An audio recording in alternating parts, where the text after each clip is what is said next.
அண்டக்கறி பண்ணாதுக்கா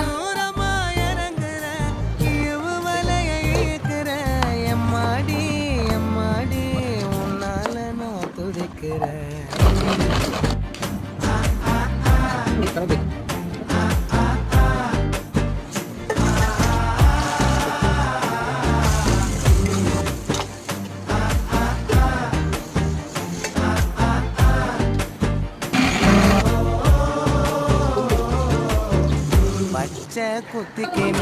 உன்னோட பேர வழியில குச்சேண்டி 10,000 வீர பச்சை குத்திக்கின உன்னோட பேர வழியில குச்சேண்டி